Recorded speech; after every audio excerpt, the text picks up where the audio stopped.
The first question that was emailed into me is, I saw your video about firing Yext. What do you use instead? So instead of Yext, what we're using is good old-fashioned manual link building or citation building, unfortunately. And the reason why we're doing that is because you just get a better job. It's definitely a pain in the neck. But once you claim each listing, then you actually have a login. Make sure that you save it to a spreadsheet. So you actually have the username and password to log into every single listing, and then you have control over it. So it's a pain to do it one time.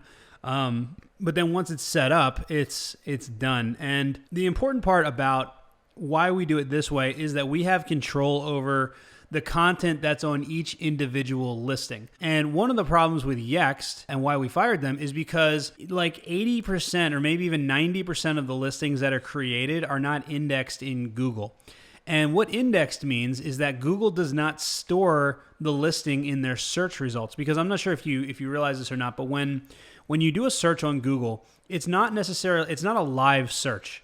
So what it is it's snapshots of what the websites looked like before you did that search. Well, let me clarify that. When you go to the website, it's correct. But what Google has stored and the data that Google search uses to search and process your search query from is information that they actually crawled the website, the last time they actually crawled the website, and then they saved that to their database. And then they pull from their database basically whatever version of your website they have. So, but Google doesn't index or save every single website. So what we were finding is that Yext listings, citations that we're creating with Yext, most of them were not being saved by Google. And if they're not saved by Google, then they don't help you. So we would create 100 listings, for example, and 90 of them would not be counted. So we're basically only creating 10 listings, which is not very good. And the reason why is because what happens is in the Yext dashboard, you get you enter a business listing, and that business description gets distributed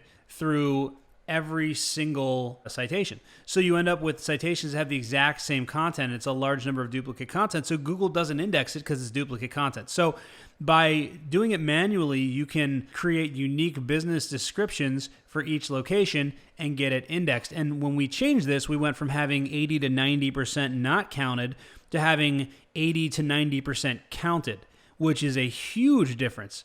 Because if you do 100 listings and the end result of that is 10 listings versus 90 listings, that's a really big difference. So we use manual outreach. We do it in-house. We also used to work with a company called Web20 Ranker that we would pay to do it.